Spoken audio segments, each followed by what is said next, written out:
This podcast is brought to you by Infinite Resources, a local staffing agency connecting diverse job candidates in central Iowa companies. Amplified. Okay, today we have with us Dr. Maria Corona, a first-generation immigrant from Ecuador. She's the executive director of Iowa Coalition Against Domestic Violence. She has a PhD on immigration and health. She's a mother of two. Maria also co-developed the ICE Report and Statewide Hotline, which I just learned today. Oh, wow. And since I was doing some digging on you, I need to read this fun fact so we can open with that. Where is this fun fact? Also, she was 40 under 40 last year. Maria was arrested for civil disobedience at the Hart Office building in Washington, D.C., with 500 women in response to the zero-tolerance policy that incarcerated over 2,500 migrant children. We're going to open with that. My badass friend, Dr. Maria Corona. Gracias. Hi, friend. Thank you. Hi. We're back. We're back. We're back. You've been here before, but we did it in Spanish. We did it in Spanish, and now it's time to bring it to the rest of the community. To the masses. Yes. Welcome, my friend. Thank you. I'm excited to be here. Like I said, thanks to your awesome team. Yes. Thanks, Abraham.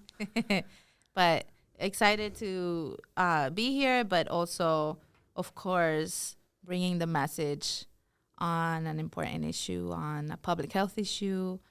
Specifically this month, we started Domestic Violence Awareness Month, October 1st. October 1st. And so I thought it was appropriate to, try to do this this month. In English? English, In yeah. English this month. Yeah. So tell us about your work at the Iowa Coalition Against Domestic Violence. Yes. So I am the executive director at the Iowa Coalition Against Domestic Violence, or icadv.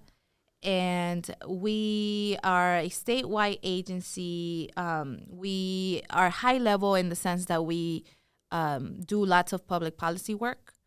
And we focus on changing systems, laws, but also encourage and work with business owners or other nonprofits or the community to try to create processes, policies, or procedures that actually benefit or are of service to victims of gender-based violence.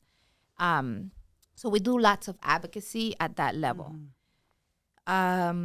We also are a coalition, and that means that we serve specific victim services programs. So there's 22 domestic violence programs across the state of Iowa. They are their own nonprofit.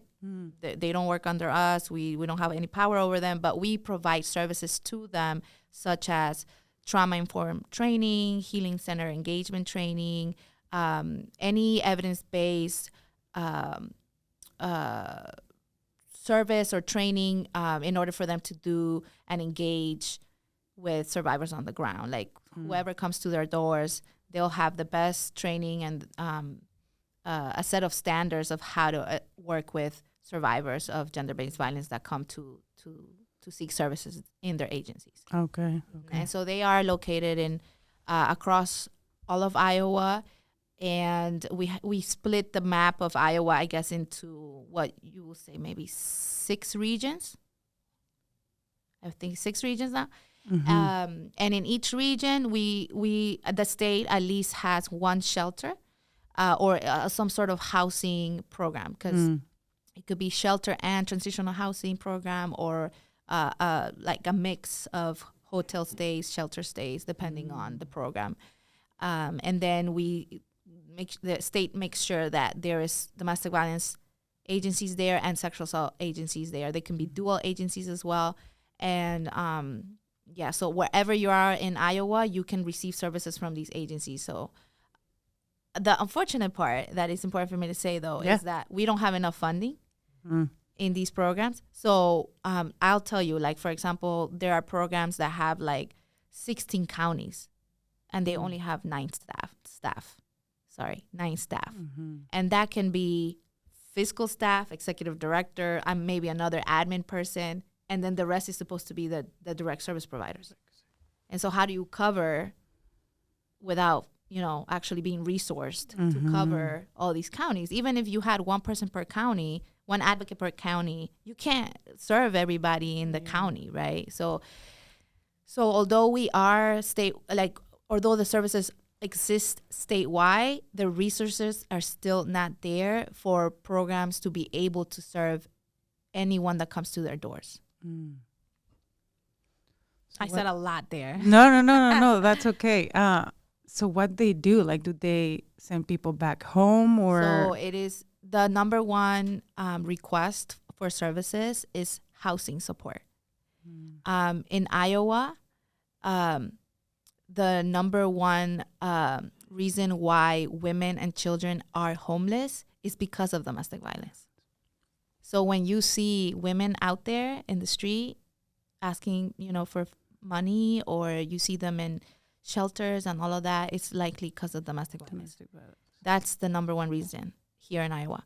And we don't have a housing system that is actually affordable, accessible, where when a survivor is seeking services or is seeking a way out, quote unquote, that they can just jump ship and go somewhere else, because they may not have the funding to do that. They may not have the resources to be able to, number one, leave and then seek a new place to stay with their, themselves or their children that is affordable, that they can pay with just one income.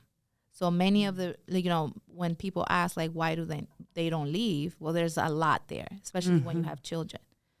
So that's one of the biggest barriers, and it's the number one request for the programs across Iowa. It's housing.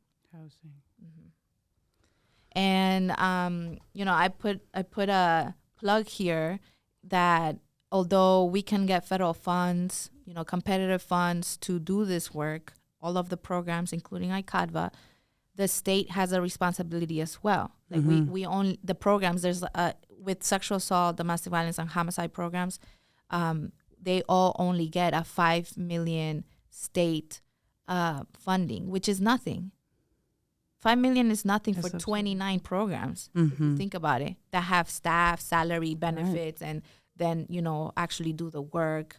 It's really very small amount, and we've been at this amount since, I believe, 2016, and we've continued to try to get our representatives at the Iowa Capitol to increase the funds, but they don't. And we saw increases in the Department of Corrections last year, and I'm not saying they don't need it, but there's a bigger pie that we can also all receive some of these funds to ensure that we provide the services to victims of crime, like these senators say or representatives say they support. Then let's put the money where your mouth is, because the resources are not there for our program. This could help also not having to need so much money for the Department of Corrections. I mean, I wouldn't know all the details about where and how. I'm sure they do need them. I'm just saying there's enough money out here right now, especially the state. Right.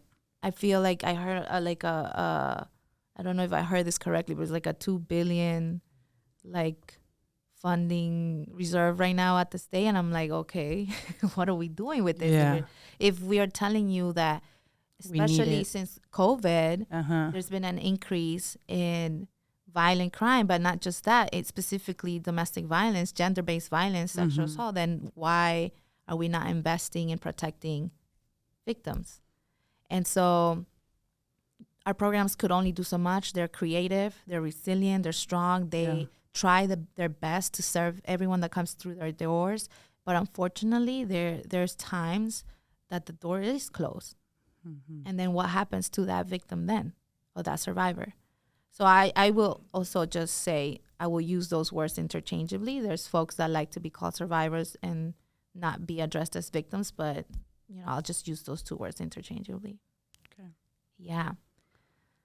Wow. I know last time that you were here, when was it? You were still pregnant. Yes. You were still pregnant. So she's 4 months? She's 4 months. I must have been, I think I was 4 months pregnant. You had numbers. Yeah. Statistics.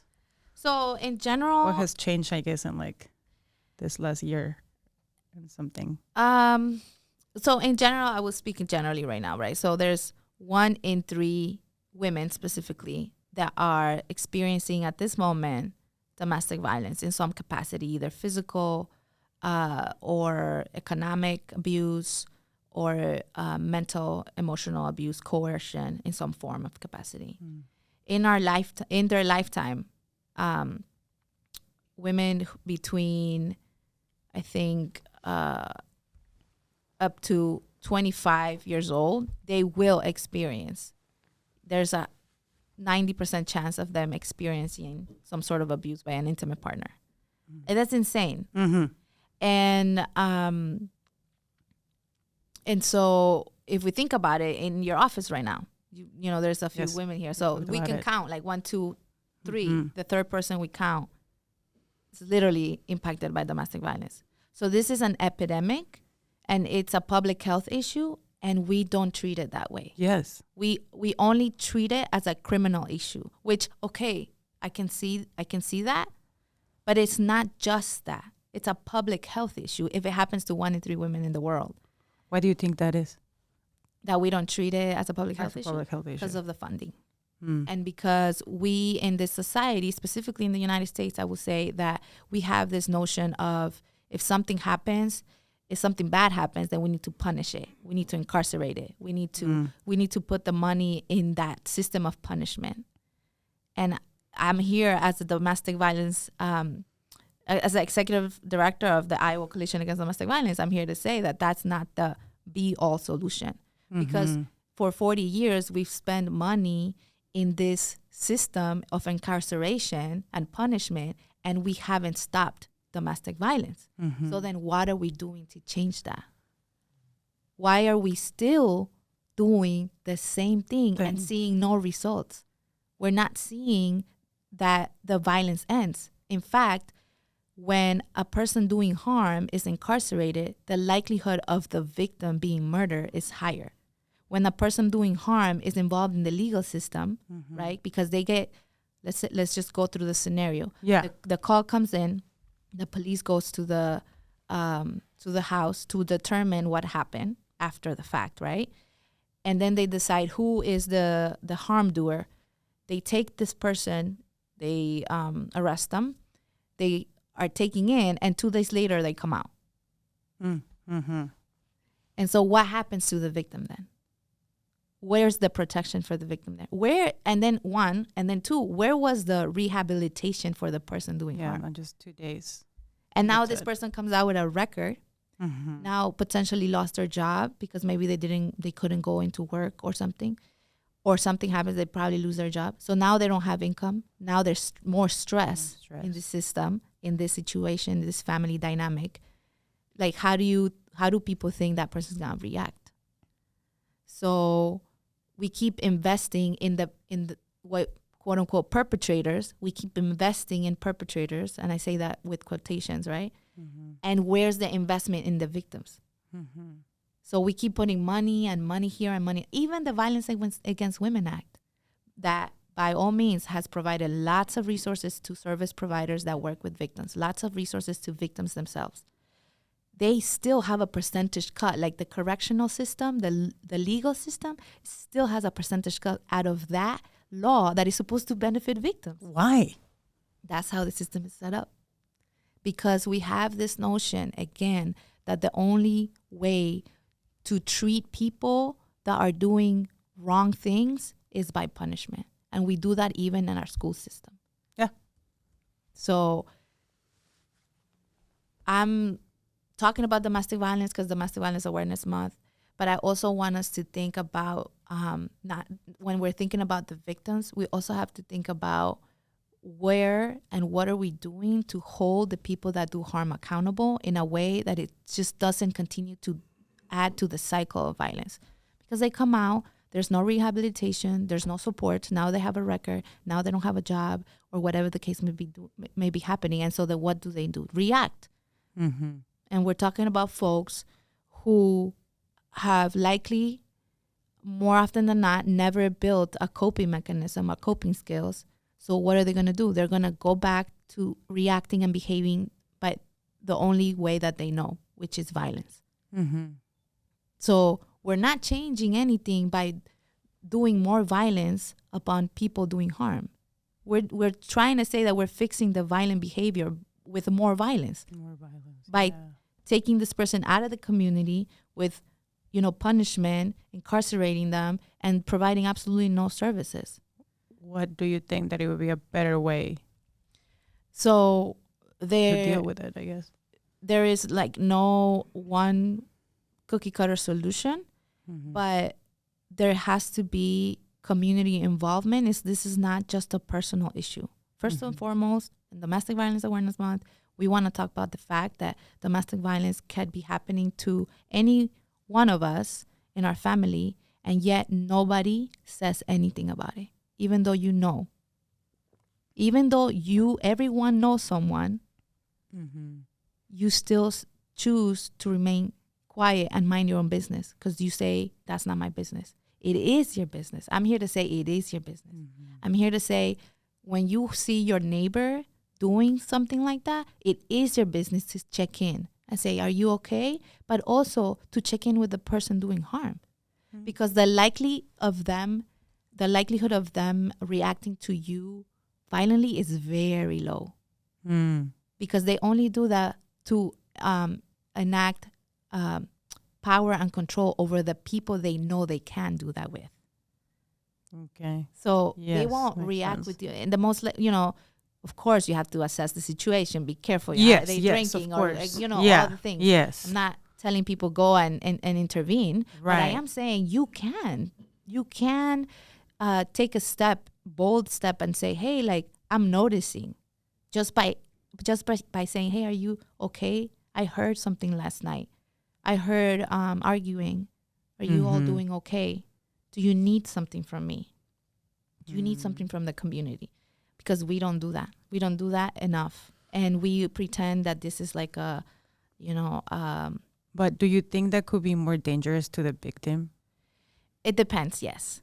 So one of the things I said in the last time the podcast was that whenever you want to do something about it, you speak with the victim first and you say, what do you need? And listen. Right. Like yes, the first I thing you remember want that to now. do is not assume that this is what they want or this is what they need. It's like really ask and really listen. And Listen, listen and don't judge. and don't judge, and then don't assume that what you think they should be what they should be doing is right, because you have no idea what this person is going through.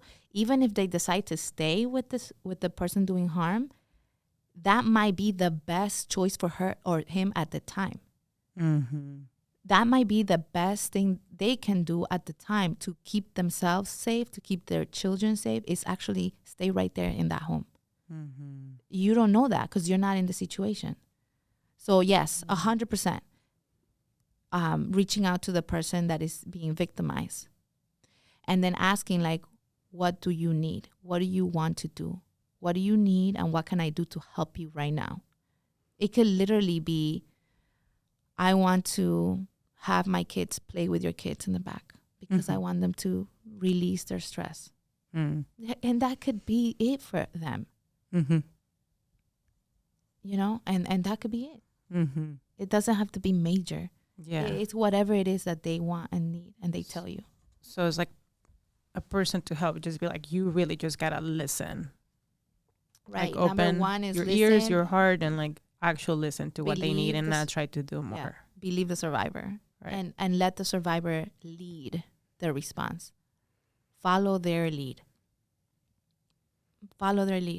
Because even like calling an organization or trying to get help for that person, if that victim doesn't want help, can put the victim in more danger equally as well. Right. So they may know that if the person doing harm, their partner, is around, and then here comes this social service person, or here comes a call from the coalition or a victim service program, they may be like, oh, so you're talking about this? That you don't know. You don't know if the person doing harm has access to the cell phone. Mm-hmm. You don't know. So that's why, like, you have to talk to the victim first and see, like, what it is that, first and foremost, believe them. And second, get what they need. Mm-hmm. Listen to them, follow their lead, get what they need, and believe them. Number one. Okay. Those are great tips. Since we're talking about this, you guys have a hotline, Yes. So right? Tell me about the hotline. So the hotline, it is under a victim services program up in Northwest Iowa, but it is a statewide hotline. Mm-hmm. You can call that number. It's 1-800-770-1650. Or you can actually text Iowa Help to the number 20121, and we can have this information. Yes, we'll have it all linked up. And that this all can be anonymous, so you can call to like vent. Mm-hmm. That's what you need to do.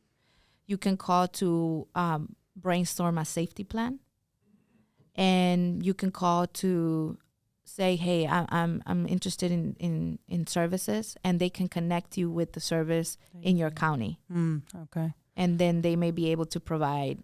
They may be able to provide, depending on the resources available, housing or financial assistance for, I don't know, if they want to pay their bills or they would need transportation to go to another county or to go somewhere else. Sometimes we've purchased tickets to go out of the state for people. So like you could see what the need is, but they can call or text that number, and that number. And that service is also in different languages. Yes. So you can do that so different languages. Yeah. Just not that text, the other one. Just that number. You can text. You can the text too? Yeah, you can text. Awesome. Because they'll connect you with someone that speaks like Spanish, for example. That's awesome. Yeah. And so they're the Iowa Victim Service Call Center. They have a website. They have social media. We can tag them. Yes. We'll definitely so that people can like see them. You can support them donating, towards that hotline. But I would say, like, if you're thinking of supporting, during this month, I would say like the folks that would probably benefit more of the support is the culturally specific programs. So in Iowa, we have 7 culturally specific programs. And they also all have their website and social media and all of that, so we can also tag them. But tell me some of them. So one of the, for example, for the Spanish-speaking community or the Latino community here in Iowa, there's Luna, so Latinas Unidas por un Nuevo Amanecer. There's also Monsoon that works with the API community. Okay. Nissa, they work with the African immigrant community. Thrive Together, they work with the deaf community and hard of hearing community. And Amani Community Services, they work with the Black community. And R.I.S.E Meskwaki Victim Services, which is out in the settlement, they work with the Meskwaki community members as well. And Embark, they work with the Burma community, the Burma refugee community in Iowa. Okay. And so they all speak different languages. They all have culturally relevant services. They are attuned to culturally specific needs of victims within those identities that I just shared, right? And I would say, like, it's Domestic Violence Awareness Month. They actually have a fundraiser, a cupcake fundraiser going on, so I can share that flyer. Awesome. That would be awesome if you can do that. We can just put it on Amplified before even the podcast comes out. Perfect. We can do that. Yes. Yeah. And they're the ones that work extensively with survivors because, as an example, when you don't know the language, right? Like you go to a service provider that speaks your language and understands your culture, and then you go to them for everything. That's what used to happen to me when I used to work. I started this work. I started as an advocate of domestic violence or anti-domestic violence, right? Like, and I would serve survivors in the Marshall County and Tama County area. And then once they knew I was around, they would come to me for everything, because there's very limited folks in the area, especially in rural counties, that speak the language, that understand your culture, and that like really welcome you to come and like feel like you can reach out to me. That's another important piece culturally, right? That like sometimes as mainstream service providers, they're just doing their job. And it's like, here, like paper pushing, or, okay, fill this out. And, Right. and it's not connected. And like, as speaking for the Latino community, we're a community that is very much connected. We want that affection. We need to have something connect us, link us. Yeah.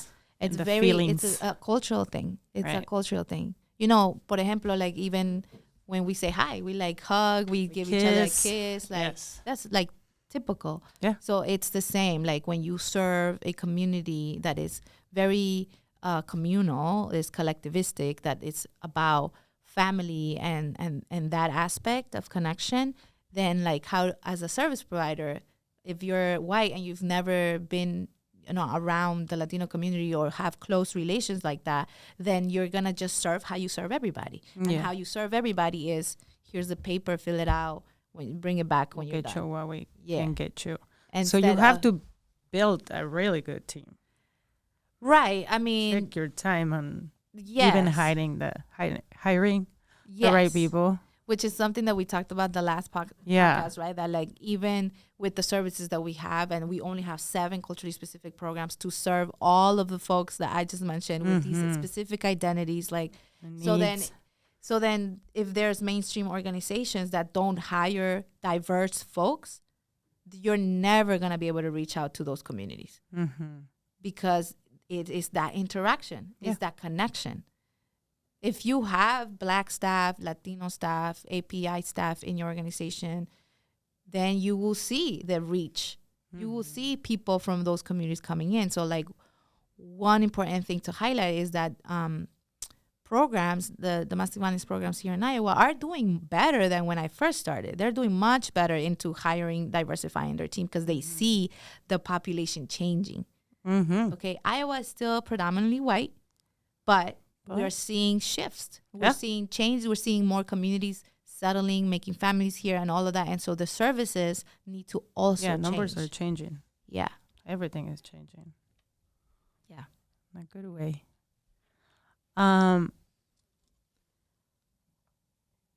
How do you do this job? I wanted to ask you that last time and I didn't.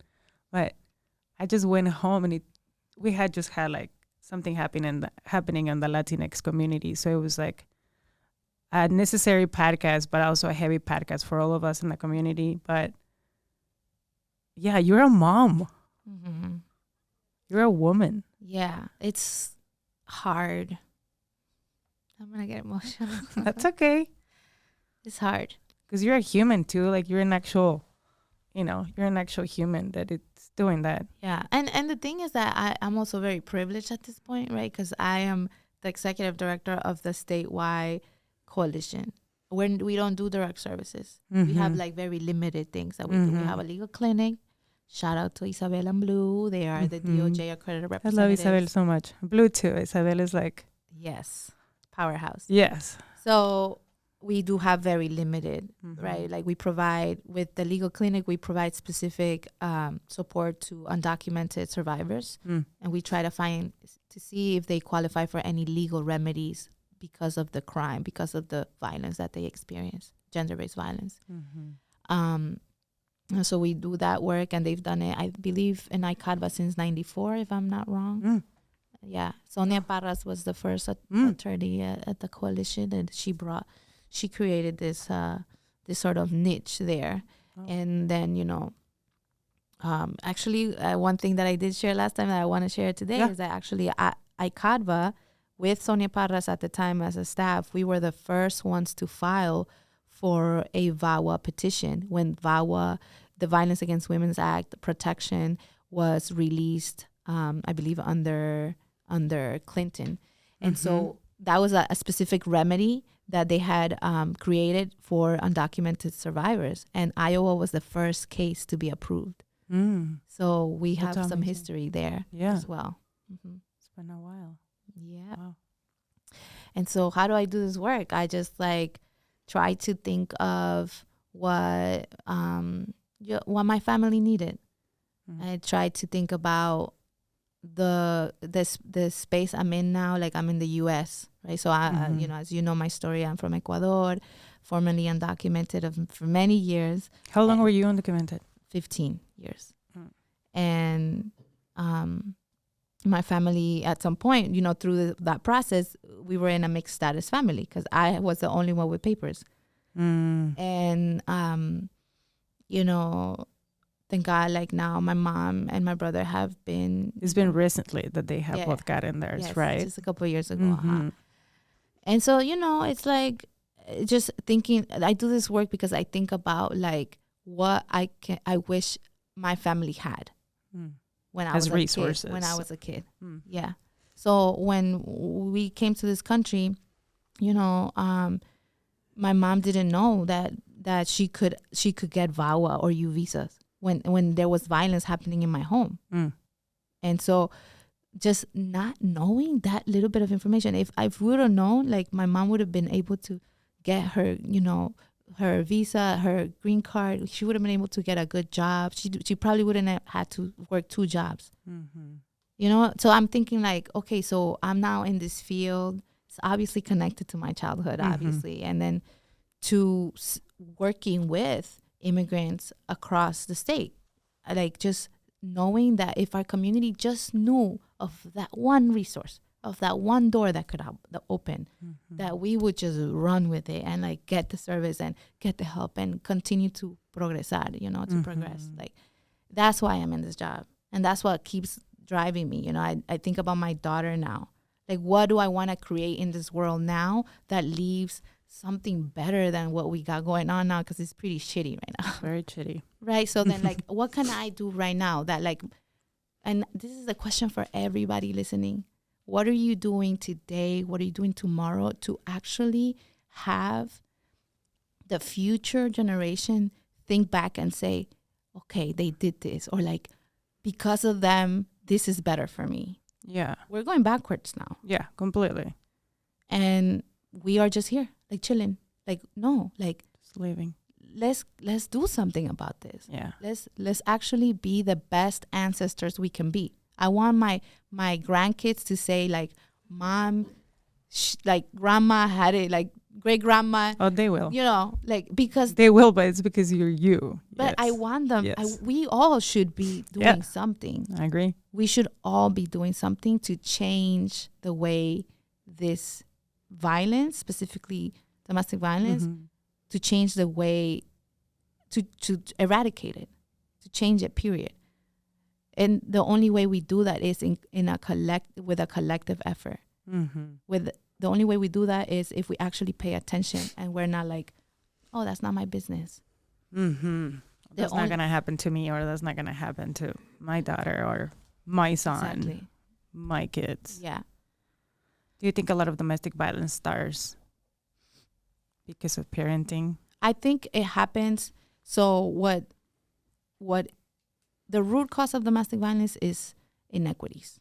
That's the root cause. Sexism, racism, all the isms, discrimination in all sorts of forms, and oppression, systemic oppression, is the root cause of domestic violence.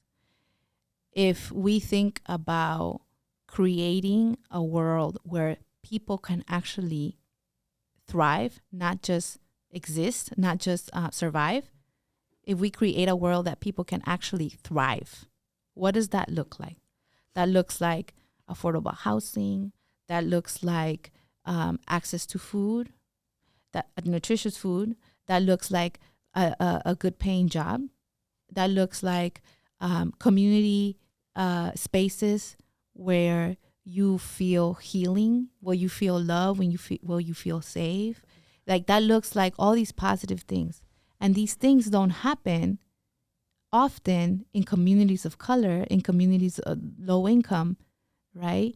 So purposely, we're talking about these systems of oppression that prevent these beautiful things from happening in these communities. And it happens to be that communities of color, specifically Black folks, have been discriminated from the very inception, have been mistreated from the very inception of this nation. And we are still dealing with those ramifications today because of redlining, for example. Never having access, true access to housing opportunities, that it's also a risk factor for domestic violence. Yeah. I mean, I just spoke about it when I started, right? Like the number one reason why women and children are homeless in Iowa is because of domestic violence. So where is the access? Where is that affordable housing? Not in our communities. We don't have access to that. Just a simple issue that if you don't have a social security number, you don't have can't- access to yeah, a you're lot of discriminated. things. Yeah, You right, like you cannot have a lot of the services that right, should be given to any woman that is right, or anyone that is or experiencing- anyone. Yeah, for them, but yeah. and so yeah, the root cause is systemic oppression, is inequities. So I'll give an example of like I did a study when I was doing my master's, and we Yes. talked about this, right? So,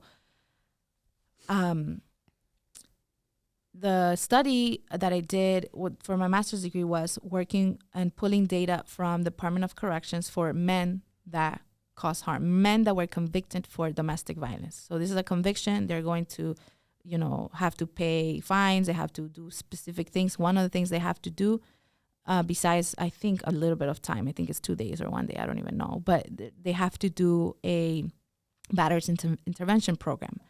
And a professor, Dr. Sarling, she has a curriculum that has been tested to actually create behavioral change. She has it within the criminal legal system, though. So it's in the Department of Corrections. Mm-hmm. And I'll make a note of following up with this, but that I pulled the data from that program, mm-hmm. and I wanted to look at what is the reason, what's happening with these men, like, because I did a lot of research on survivors seeking safety. I did a lot of research in rural survivors seeking safety here in Iowa, mm-hmm. and all of that. But I wanted to actually get the full picture of domestic violence. And I was like, the only way is like if I actually look and talk to men, or like look at the data from men. Mm-hmm. Specifically, I was being very like specific to men, but we know again that it happens in all genders and sexes. So I just wanted to make sure I say that. But I was looking at men that were convicted. So I pulled the data and I looked at their childhood histories, mm-hmm. and their 95% of, I grabbed data from 112 men, and 95% of them had experienced adversity during their childhood. And I'm not talking about, like my parents lost their job. Mm-hmm. I'm talking about like toxic levels of stress, which is actually equal to severe trauma.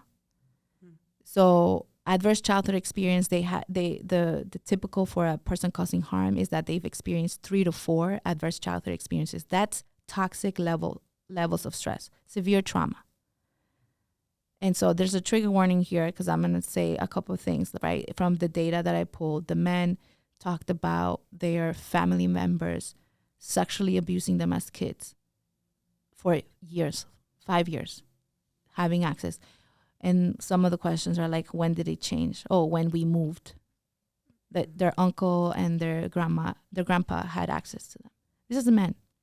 And things like, my parents were alcoholic. They were violent with me, like they physically abused me. Foster system involvement, incarceration of one of the parents or a family member around, like severe trauma to kids that were at the time middle school and high school. So like from like 10 to 18. Mm-hmm. And in those stories that I was reading and I was pulling, one of the consistent aspects of it was that till that day, they were talking to correctional officers. Till that day, they've never, ever talked about that trauma with anybody. Mm. Now they're adults, and this is the first time they say something about it. So if you really think about it, we're talking about survivors, mm-hmm. like childhood survivors of sexual assault. We're talking about childhood survivors of domestic violence, of family violence. We're talking about survivors who are now incarcerated as adults because they engage in violence. So, many of the things that they talked about was like, living in poverty, not, their parents working many jobs or not having enough funding. Mm-hmm. going hungry, like things that are literal things that we can, material things that we can provide to community members, but the government, these systems choose not to.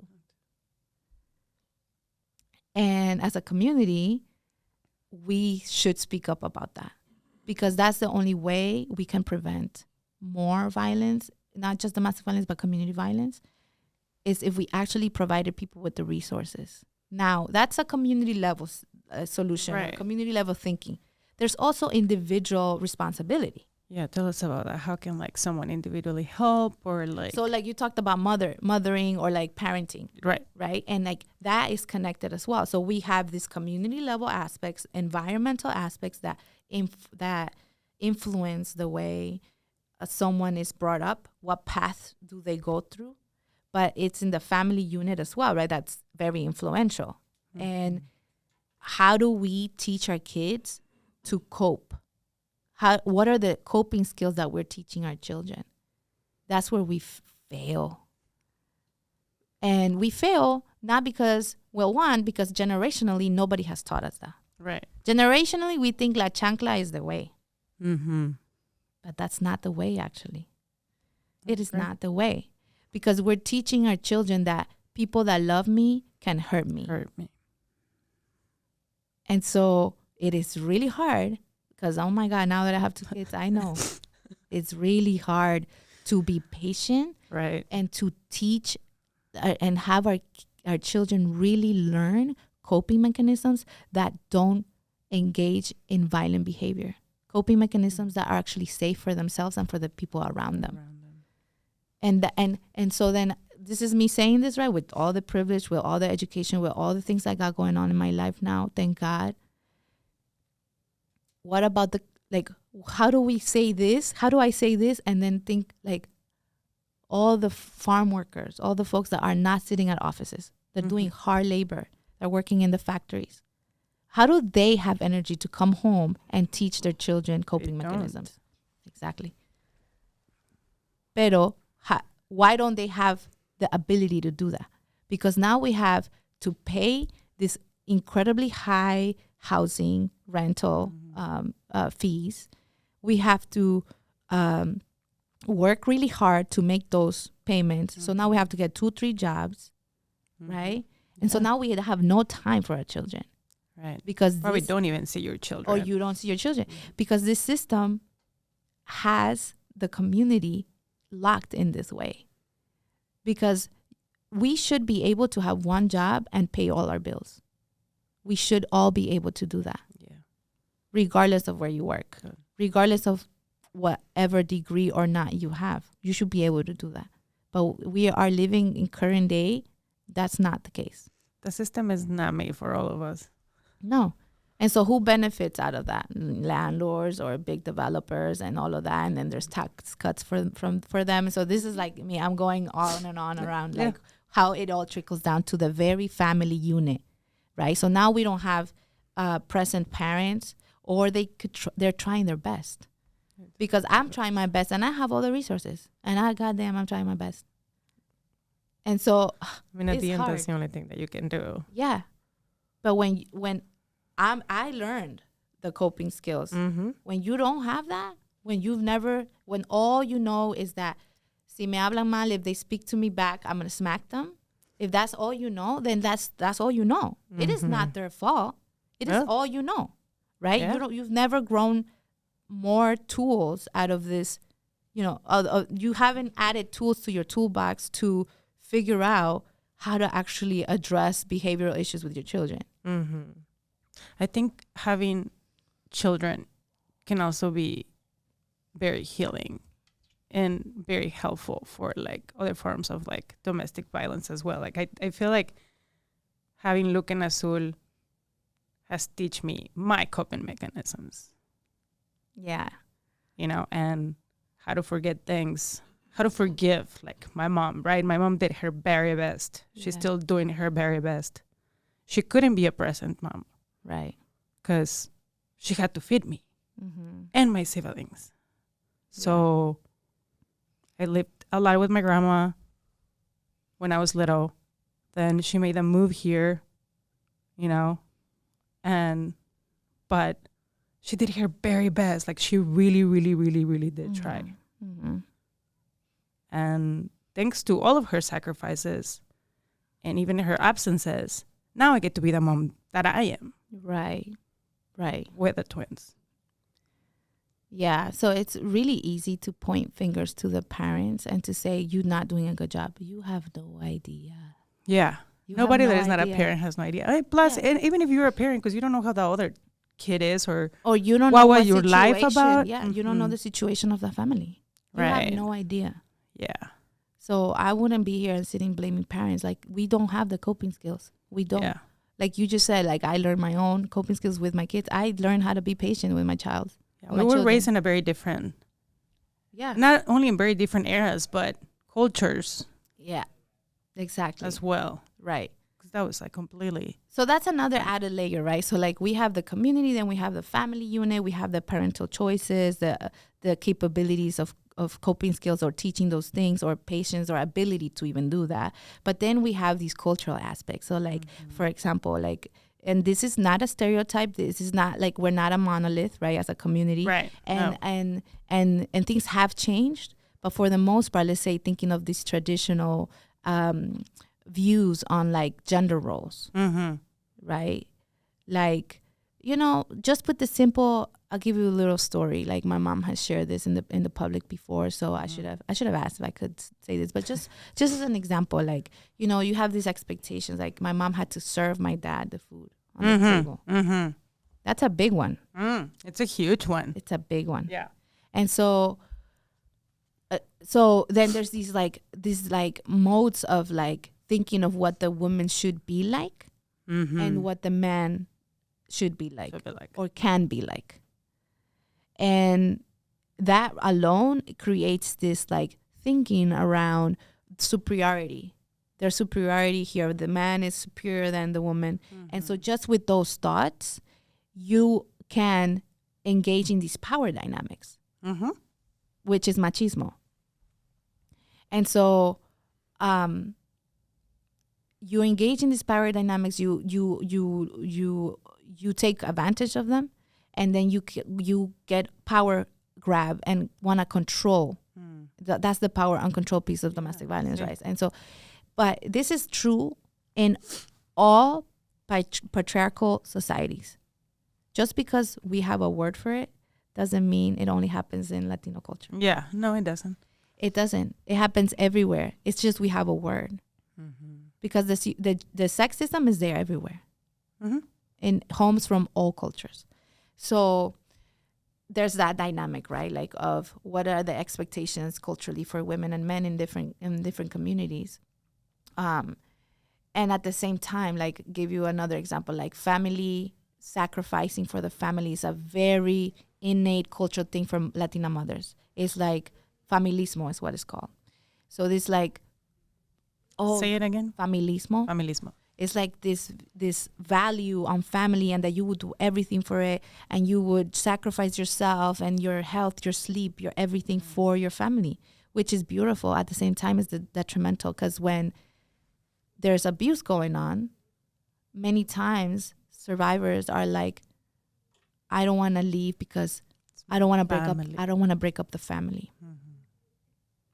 Or what is what is suegra gonna say? Or what is my mom gonna say because I'm getting divorced? What's gonna happen to the kids? What is my family gonna say because I'm getting divorced? What's gonna happen to my children? They're not gonna have their dad around.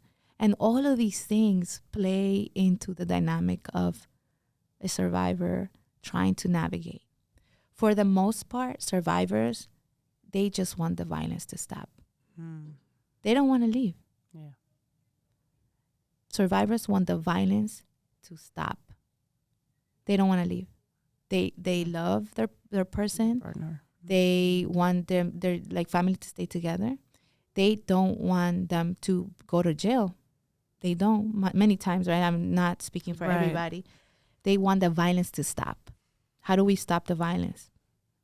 And so that's the reason why survivors don't call the cops, because they don't want them to go to jail. They don't want to punish. They don't want them to be incarcerated, potentially for undocumented mothers. They don't want them to be deported, to never see their children again. So there's lots of things that happen in the dynamic depending on each family. So there's no cookie cutter solution. And yeah.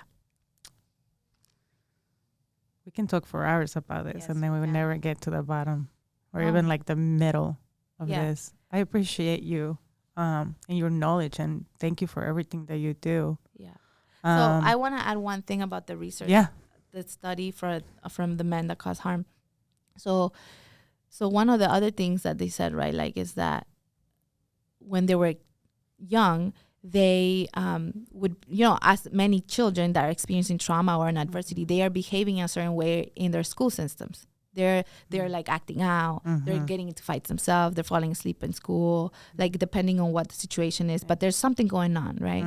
And I will repeat this because I said it in the last podcast. Like, no kid is a bad kid. I agree.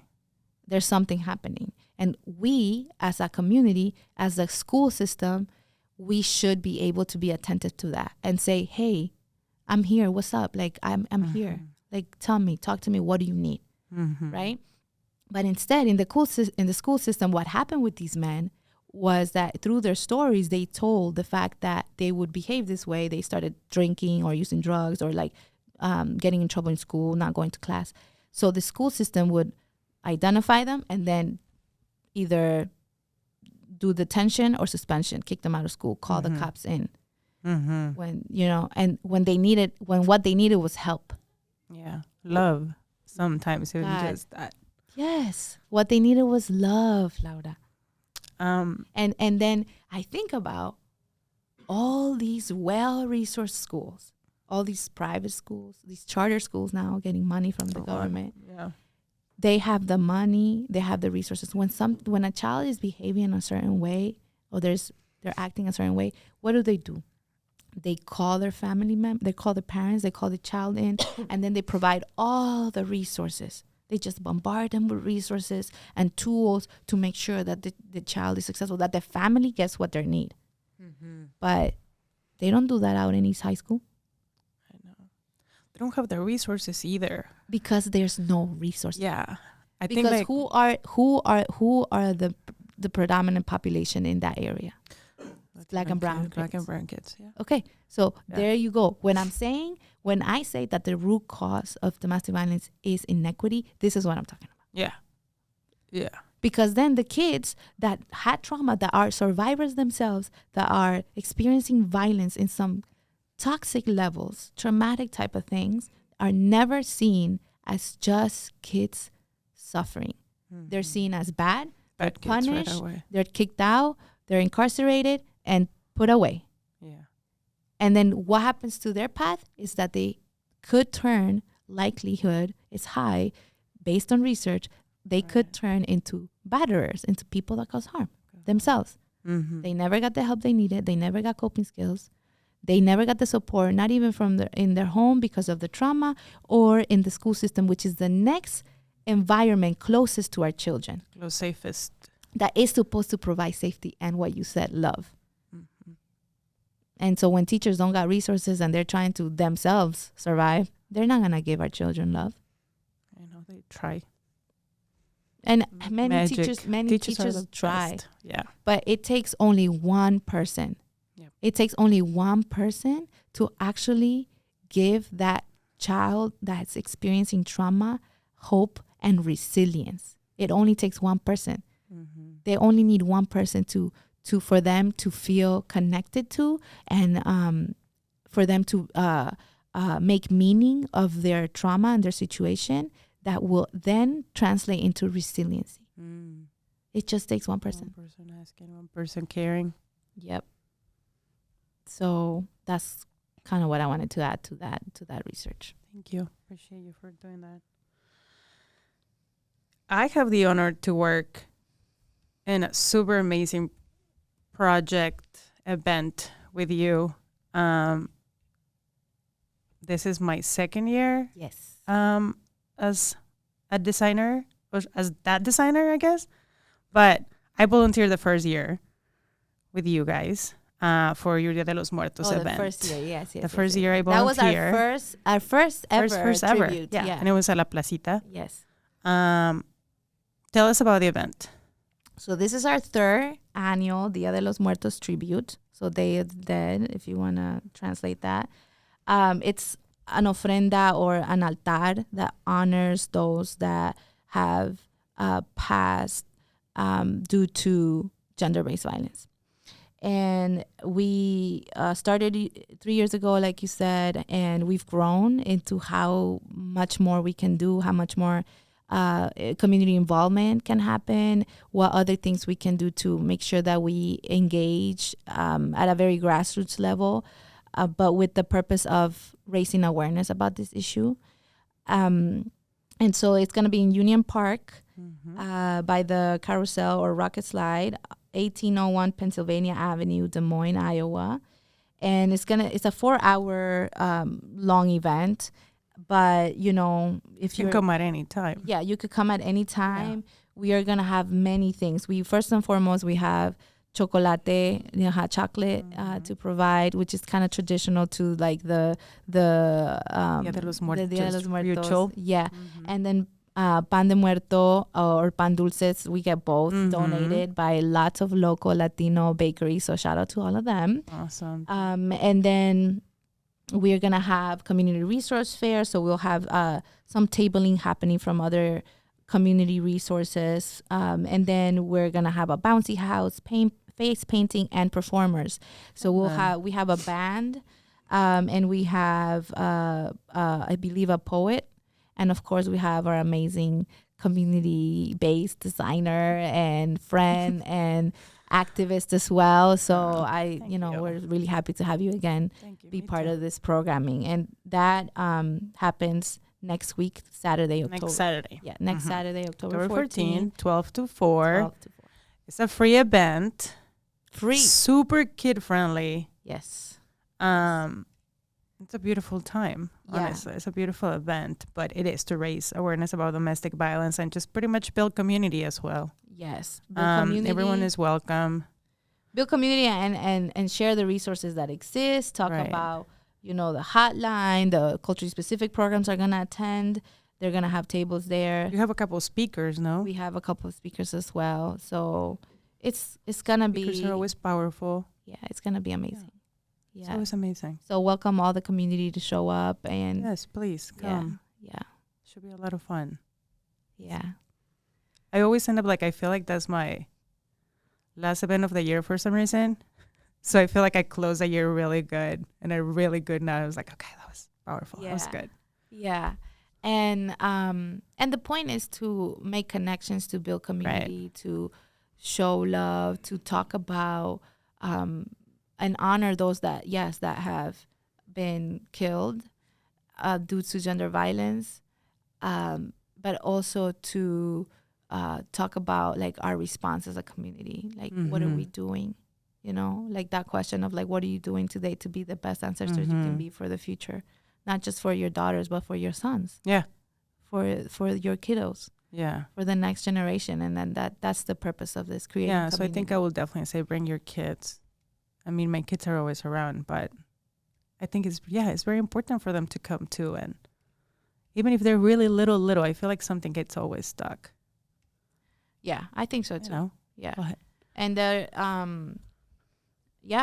and so we ask folks to, if you wanna bring a picture of a loved one that you wanna put in the altar or the ofrenda, you can bring that. It doesn't have to be someone that passed because of domestic violence, but you can certainly come and share that with us as well. And we'll have little crosses that you can put their names as well if you want to do that.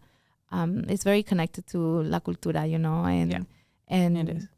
And one other thing I wanted to mention too, which will be mentioned, this is it's very rooted on the Mexican culture, this ofrenda, this altar. But many Latin American countries actually celebrate el Día del Muerto. Nosotros in Ecuador, we actually say el Día del Difunto, and there's ways that they honor it. So there's folks that go to the actual cemeteries and they bring guitars and they sing to their muertos or the difuntos, and other cultures that also bring in the food that they like to the cemetery and stuff like that. So there is in Latin America, there's many ways that several countries have honored their dead, and but we are specifically focusing on the Mexican tradition for this one. Okay. Yeah. Yep. So I'll see you there. I'll see you there. Okay. So everybody can come and join us at the event. You and I will be there. Yes. With a lot of like our community friends. What's another way that people can help? People should, other than donating. Yeah. We'll put all the culturally specific organizations that you gave us as donations. But is that all? You can actually speak up. So you can actually get involved during legislative session next year. That's between January 11th. Usually starts till May, and actually be active on like all these laws that typically are focusing on the legal criminal system, and instead like ask your representatives to focus on funding victim services programs. So like by calling, you could call your representative and you can say, hey, like, you know, we want to increase, you expect them to increase the budget for victim services.